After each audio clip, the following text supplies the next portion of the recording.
Hello, I'm your host, Effie Pilarinu, and today I am delighted to host Tony Fish, who is an unconventional thought leader or entrepreneur, or I would better call him a misfit. And he has just published a book called Decision Making in Uncertain Times. And on that note, I want to welcome you, Tony, and thank you for joining us today. Thank you, Effie. I'm delighted to be here and chat about the world, the universe, and everything. Well, I mean, I reached out to you. I read a lot your articles, and your latest article about the 100 billion question caught my attention. And since we could be talking about everything, I wanted to focus on discussion on that today. But before doing that, I must say that I thought that your background was virtual, but it turns out it isn't. I spotted your book, so maybe show us your book and give That us is a brief tour on what is this, a lab? Is so. it? It is my makerspace. It is my barn. The reality is, I suppose we all have a hidden talent, and I am, and always will be an engineer. My dad was an engineer. My granddad was an engineer, and in here, basically, I can make one of anything. So I have in here my laser cutter, my 3D printer, my CNC lathe. I've got other tools, and through that workshop, I have a dusty workshop for wood, but also I can code, I can do electronics, so I can literally make one of anything, and that's what I love doing. It's a way to separate, I think, some of the thinking stuff that we do to some of the hands-on practical stuff, and yeah, so I really can try and make one of anything. That's amazing. But today we'll be talking about digital stuff and the digital reality that has brought us to a stage where, the advancements in AI are creating a serious problem, what you call the 100 billion question. You're referring to the cost of misinformation, the cost from fraud, from deep fakes, and all these issues that are very, very real. And we are developing technologies. We have a huge subsector, if you want, that is well funded to deal with these problems and the new challenges. And you have a very unconventional way to look at this challenge, if you want. And that is where I want to focus today. Yeah, Uh, yeah. I think I don't come at, because I'm a neuro minority, I don't tend to come at things in the same way everybody else does as neurotypical. And actually the purpose of writing Decision Making in Uncertain Times is it's a bunch of frameworks. There's 10 frameworks. And as a neuro minority individual, when I'm sat in a board meeting, I hear different things to other people sat around the table, and I ask different questions to other people sat around the table, and some people find them very frustrating. And so the reason I've written the book is these are the frameworks I use and why I ask the questions I ask. And I'm always trying to find better questions. I don't like asking the same question. I want to find what's the question we didn't know we had to ask. So, yes, that makes me a bit of a maverick. It makes me a bit of a pioneer, but it also makes me a pain in the arse because when we get through to, say, finances and people want to ask the same question of, let's look at last month's and all of that old nonsense, I'm kind of like not interested because they're the obvious things. It's what's the not obvious thing that we should be seeing in the data that's being presented. So, yeah, one of the things we're going to unpack here is why we need to look at some of the issues around, say, fraud with asking different sets of questions. Yes. Yes. And we all agree that we have a problem. There's no doubt about that. And we all agree that the solution seems to be to throw more resources, whether it's algorithms or people, to detect the what you call the deception. And we're throwing more money out there and resources in general. And you identify, and this is clear, I don't think that anybody disagrees, that there is an asymmetry in Mm. battle, if you want. Why? Because the fraudsters, those that are, using these technologies, need very little resources to cook Yeah. something, right? That is a deep fake, a deception, a misinformation. And on the other hand, those that are at risk need to put a lot of resources at work just to detect that one deception. And I mean, I want to ask you, are we close, or do you think we've already reached the point where on the one hand, we're creating value with these innovations, and on the other hand, we are spending money and eating into these profits or value because of all these deception? Is the net P&L negative, and we can't continue doing the same thing and expect different results? So Yeah. I think one of the ways to start unpacking this is that one of the things that we have a privilege of enjoying today is the vast majority has some form of access to a home. And you either have that because you've been given the home, or you've got a mortgage on the home, or you rent the home. And in your home, you find security. mhm. And if we go back through history, we found that actually when people had caves, they weren't overly secure because they didn't have doors. Then we had mud huts, which were easily knocked down. Then we had wood buildings, which were easily burnt. Then we ended up with stone buildings, which were great, but they didn't have all the protection. So we then built castles, and we went through this sort of building bigger, better, deeper, wider, and faster in sometimes ways of defending ourselves and creating this idea of security. And we've done exactly the same in all the current aspects that we're doing. So we believe that by building better, wider, deeper, faster cybersecurity, we basically make ourselves more secure. And what you point out, and I did in the article, is this pointed at the asymmetry. And the asymmetry is that it's much easier to lie than it is to detect a lie. So it's much easier to commit fraud than detect fraud. And actually, we shouldn't use them on the same scale. They're actually completely different things. They're psychologically different. The way we go about it's different. What the tools we need to do it are different. And the only thing that we come at with cybersecurity is this big, better, wider, faster, deeper wall. And actually, that doesn't work for detection of lies. But so for the fraudster who's going to set up the ability to lie, it's really, really simple. In fact, they can do it in 100 different ways and create lots of different lies, and just depend that actually the individual, you get them at a moment of weakness and they literally fall for it. Whereas the person who's going to detect a lie, and this is where you move to the boardroom. And if you're sat in the boardroom or you're sat in a leadership team meeting and you're presented with a paper, you can't just call people out and say, well, I think this is a lie, because actually you can do it once, but if you're not found true, people then go, well, I'm not going to listen to you. Therefore, you have to put a huge amount of effort in to determine if the lie is a real lie or if it's a manipulation of the truth to get something. And a lot of people won't actually call out liars because they will lose face. Actually, if they're wrong, they can lose their position. There's much more to be lost by calling out a lie than there is to actually kind of like not do anything. So we have these asymmetries in the system that to commit fraud's dead easy, to bring out the fraud is very hard. And we haven't recognized in our cybersecurity world that level of difference. We've just tried to say, let's try and stop something. So let's stop the lie before it starts.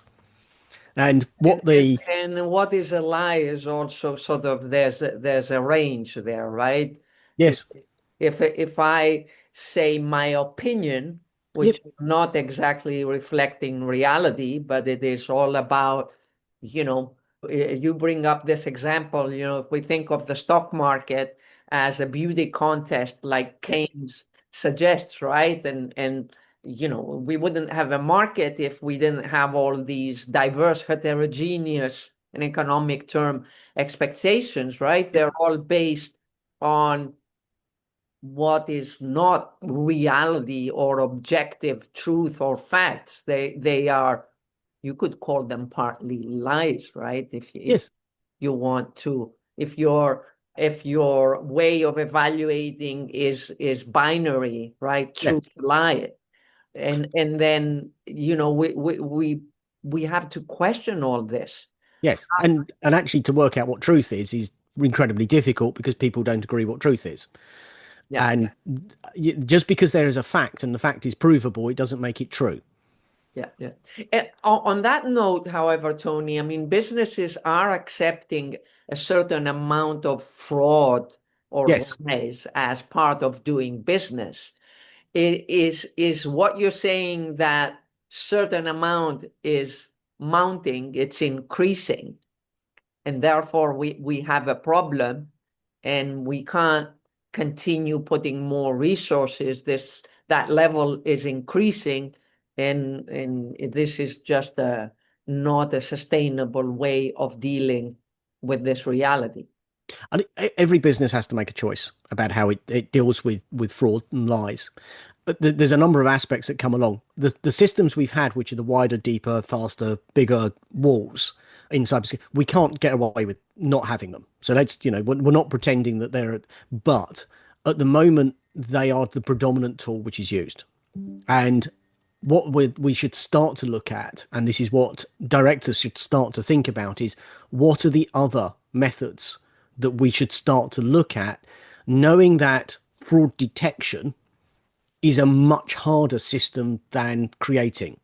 And now that the those who can commit fraud have tools, which means that they can do it at scale and they can do it faster, just building better walls is not going to be sufficient of a defense. And you can't build the wall faster enough or wider enough or deeper enough or whatever to be able to defend. So you now need to shift the thinking. And this is the principal point. It's that the directors now start to allocate resources to a different way of thinking if we're going to even maintain the current level of fraud that we have. Yeah. And that's the struggle. And most boards just believe that the old tools will keep working. And we are very good at this.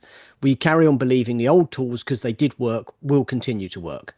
And it's a difficult paradigm to recognize that the old tool still works, but it is not the right tool for the new job. Yes. So you're proposing really rethinking business resilience, because we're talking about business resilience here. Effectively, it's not only fraud, it's all these other topics that are in that big bucket, with the misinformation, and I don't even know what Yeah. transparency means anymore. So you are suggesting 4 pillars to deal with this, to start thinking about this. Can you tell us about these 4 pillars? I would point people to the article, I think, and rather than go down those, because it's a way of framing a piece of thought which may or may not be relevant to people. I think the key principle here is, what questions should we be asking at the board? Okay. And one of the key questions are we satisfied we're doing a good enough job with the level of fraud that we currently have? Okay. Do we believe the systems are going to be able to cope with the new levels of fraud that we can foresee? Okay. How are we going to allocate resources if we believe there's a gap? And that's the first part, I think, with the important series of questions that people need to start asking. And I like the way you describe resilience, because this is, and actually, I think one of the lessons humanity should have learned from COVID-19 is that there wasn't one right approach to how to deal with COVID-19. So some countries went for lockdown, some countries went completely open.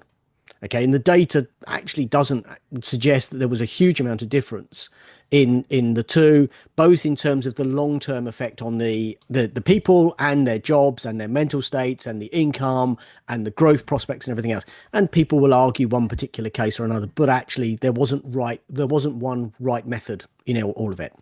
Yet what they all did is start to build us resilience. So if somebody's standing in front of you and saying, do this because it's going to build resilience, the first question you go is, well, there's no right way. Okay, what is the right way we should be building resilience for our organization because of our context and what we're going to be doing, and maybe because of the competitive environment?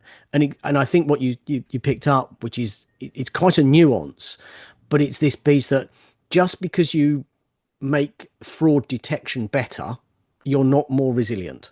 Actually, Mm. There's a totality of things that you need to be doing Mm. and committing resources to if you want fraud detection to be better. And just having a department focused on that is no longer good enough, because actually so often the weaknesses in all the organizations come back to humans, and Yeah. humans come back because they're given a KPI, an incentive and bonuses. And then the organization doesn't allow the person to be able to deliver that. They don't get the incentives they want. They become disenfranchised. They become targets for easy people who are weak in an organization to become either blackmailed, defrauded, or something else. And because the resilience of the organization and people has been weakened, you can have a fantastic fraud team, but actually the organization's weak. And that idea of resilience, we don't commit time to, Yeah. because we want efficiency and effectiveness. And that almost is the opposite of how you drive resilience. Mm. And we got to find a better measure about how to get effective and efficient, but resilient. And you, What I'm hearing from you, Tony, is again, you're confirming what we know, that organizations still operate in business silos. yeah, We have the marketing department, the compliance department, the cybersecurity department, the payments department, whatever, right? And the cybersecurity department might be excellent in what they do, but they're out of context yeah, completely, and therefore it doesn't really create the resilience or output the resilience, result in the resilience that is needed. And whether the organization needs a mix of um, efforts that are within the company, but also collaborative efforts, maybe yes. with the industry or their ecosystem, the supply chain. How complex is your supply chain? What risks are introduced that are blind spots? It seems to me that you're also challenging the tools that we have that are all about oversight. Yeah. And CFOs, for example, they have all these tools, the audits, the compliance, and so on. Are these effective beyond doing the checkbox exercise? And if you take to my favorite area, which is governance, and governance is not compliance and it is not oversight. And while an executive team should be a team, which actually does function incredibly well, that is not the purpose of a board. Okay, a board is there to ask the questions the executive team doesn't want asked or didn't know they had to ask. Mm. Okay, and oversight is not asking the executive team to report on what they're doing and then decide if they're doing the right thing. But that's because we've trained so many people in that's what it should do. That's what so many people do, and they forget actually the importance of board work and governance.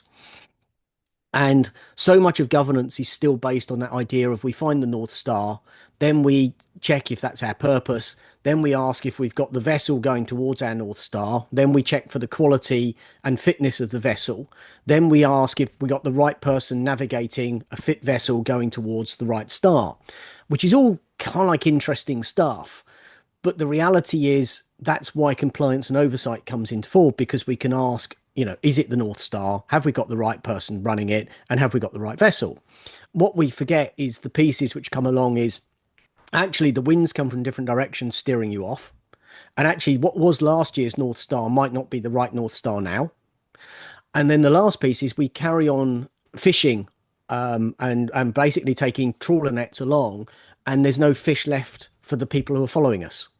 So we've destroyed or burnt the path behind us so nobody else can follow. And actually, we're now all on our own. And actually, the governance pieces are how do we check the purpose is still the right purpose? Which actually a lot of organizations don't want to do because actually it's difficult and hard work. The next piece they don't want to do and recognize is actually they're burning the earth behind them. So the people who are following in terms of generations actually have no resources at their hand and bequest. And the last piece that the people keep focusing on is the fitness of the vessel and the organization, where actually they're tiny aspects of what the governance questions should be. And we don't spend enough time away from board packs to actually ask questions when we've got into board packs are now so thick and so much of them that the best we can do is not even read them, but get them summarized and believe that actually the choices that were being presented were the right choice. And the board isn't even allowed to question if it was the right choice. They are, they literally are taking recommendations and going through a process and going, they're the right things to do. So if you go back to this issue of how to create resilient organizations, if we are going to create resilient organizations, we have to create, first of all, resilient questioning. And we don't like that piece because actually people don't like to be questioned. And because we have that friction right at the front, we're still failing at so many fundamentals because people believe they reach a level of seniority where they can't be questioned. Mm. So it boils down to humans creating all these problems that are blocking them from finding a solution from this digitally created issue. I believe so. And we were, and people, the vast majority of people who are probably the wrong side of 40 or 50 were trained in a world which was effectively, trained in an analog world. Yet they operate now in a fully digital world. And, when you were taught at school certain bits of biology and chemistry, actually today they won't teach the same things because they've realized they were wrong. Hmm. But they still hang on to those beliefs and don't want them to be challenged because that's what they were taught and they were taught that was right. And we don't have enough adaptability in, particularly through management training, that people were taught lots of models which were absolutely based on fantastic evidence back in the 50s, 60s, 70s, and 80s, but are not relevant to today. And I always use the classic of the 80-20 rule. And the 80-20 rule, when it was actually done, was actually about land ownership and in Italy and in a region of Italy. And actually, it wasn't a rule, it was a heuristic. And it was a point pointing out that actually 20% of the 80% of the land was owned by 20% of the people. But we now apply that thinking to so many aspects without even considering the data is telling us that that's completely wrong. But management has so locked into rules and shortcuts, they won't look through the things they've learned to actually unpack and go, we've got to relearn. And this is some of my struggles is we actually are at a period in humanity we've got to relearn and actually accept that some of the rules we have are broken and we've got to learn new rules. And actually, they won't survive particularly long either, which makes it all very uncomfortable. But we can see the world and the state it's in. It doesn't feel very stable. It feels quite uncertain. It feels quite volatile. And therefore, we should look at that and go, why do we keep applying the old things in the belief they're going to work again?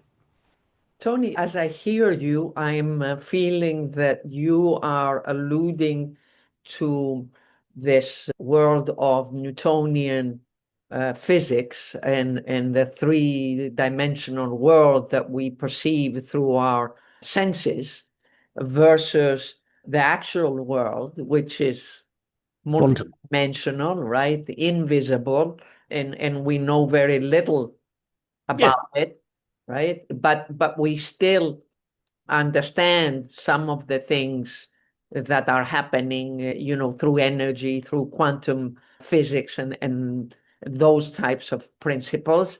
But yet we continue to operate with the Newtonian thinking and sort of put it aside. So is Yes. is this very similar challenge? And are we on this journey, in your opinion, that is really taking us out of our limited current perception of reality through our senses and I suppose I come from a position of going, I think we need to be curious again. We've lost. So the people who discovered a lot of the thermodynamic rules and the planets and everything else, they were curious. Things didn't quite add up, and we've still got incredibly curious scientists who are basically giving us new evidence that actually a lot of the things that we did think were true is actually not quite true. And actually, they never said it was a truth. They said it was based on the best evidence that they had today. And now we've got better evidence, and they actually will say again, it's only as good as we know today. In management, we carry on believing we have truths and believe we have frameworks, we believe we have rules, and we run things like this. Yet actually none of that is particularly true. And if we look at particularly this aspect of fraud, the way we've understood fraud and been taught fraud and cybersecurity are fundamentally flawed to what's happening today. So we're taking old tools and we're applying it to a new problem. And every time we take old tools and apply to a new problem, we actually find something's gonna break fast. And that's where I'm coming from. Is we should, as a series of board members, be looking at the tools we've got and ask the question: is that tool still the right framework, the right tool, the right methodology? And where did it come from? What was the data that said that was a good tool to have? One of my favorite ones is things like 16PF. And most of the evidence now is that actually the evidence they put forward to actually make the 16PF come forward as actually was created. It wasn't actually real evidence. So we now absolutely believe something which was created on a falsehood. Got you, got you. So, Tony, you are saying that it's wrong to think that the cybersecurity, the fraud problem we have today is just the same, just the larger scale. You're saying it's a different problem. That's what I understand from all our discussion, that it is incorrect to just think of it, okay, we had that problem 10 years ago, it's just bigger now. No, it's different. That is what you're saying. And we have to deal with it in a different way. And everybody from the board to, the C-suite is trying to deal with it in the same way it dealt with it 10 years ago. And why? Because reality is the way we did deal with it worked. And guess what? We're incredibly going, well, it did work, therefore it must work again. And we don't like that challenge going, well, what did work won't work again. Because actually that fundamentally says that the way we've created efficiency and effective in our organization, the way we deliver our numbers is about to be challenged. Yeah. And that actually means that we've then got to allocate budgets differently, which means we're going to go back to our shareholders and say, look, we've actually got to go and underperform for a few years while we reorganize this. And guess what? People don't like doing it. So we carry on hiding. So yeah, this is a it is a tsunami in a way that's coming. We know that it's actually happened. It's just when it's going to arrive. And too many organizations are still fighting to defend the old with the old tools. And they won't. And this isn't about bringing in a bunch of consultants and phoning up Tony and say, oh, you're coming out. No. This is about board members saying, what question should we be asking? Yeah. And they're the critical. And this is why I love what you do as well, Efi. You force people to ask questions they didn't know they had to ask. And that's why these communities work. Directors should follow these ideologies and go, how do I learn a better question from the content I'm listening to? Yeah. But that requires some less short-sightedness and an intention. And what you said, curiosity, which really resonates with me. As a mother, I used to tell my children that the only thing I want you to preserve is curiosity. I don't care what you do in life or, what job, what education, whatever. If you're curious, you're going to enjoy this journey. Yes. And you'll do well, whatever well means anymore. Yes. I totally agree. Totally agree. And I feel sorry now for regulators. Do you see how regulators can embrace or sort of adapt in this environment where all this change management is needed and rethinking, whether it's the regulators, the policymakers around this? Yeah, I feel sorry for regulators, and it's I love that phraseology. I'm sorry, but I'm not sorry. Yeah. So I'm sorry for them because they've been given a mandate, and they have to operate in their mandate. And the question I have for the regulators, which they don't do, which is our mandate still current? And the reason they don't want to ask that question because they might find they're out of a job. But actually, the most important thing that the regulators should be doing is how do we update our mandate such that it's now relevant to where we currently are? what's interesting about regulators is they're not designed to regulate a market that doesn't exist or control a market that doesn't exist. They can only do it retrospectively. And the regulator is not going to be able to keep up with the changes that are going to be happening. And therefore, the regulator has a fundamental problem in both in the mandate and the speed of change. And therefore, I see the regulation method that we currently have, which is effectively keep the same models and just make sure they don't get worse, as kind of like a mandate, is not good enough for what we now need. And actually, the mandate should be, how do we make companies better? Yeah. And it's not about raising standards, which they've focused on, because this isn't about standards. Okay, this is a different piece of thinking when I say how to make something better, because better could be completely different as opposed to improving on a standard. Yeah. Yeah. But therefore, I feel sorry for them, but I don't feel sorry for them. The reason I don't feel sorry for them is they're quite happy keeping the same mandates, jumping up and down and doing the same things, because that's the type of individuals that predominantly want to run the same things. They're not designed to be change makers. Now, that's no detriment to them because we need those people, because if they weren't there, we would end up with horrendous markets. But you've got to find a way, we've got to find a better way to allow the new and innovative pieces to also help influence what is going to happen next, which means that we need a mandate change for the regulators. But I'm You're not convinced. effectively saying that we need to change the ways we organize and collaborate Absolutely. in the economy, period.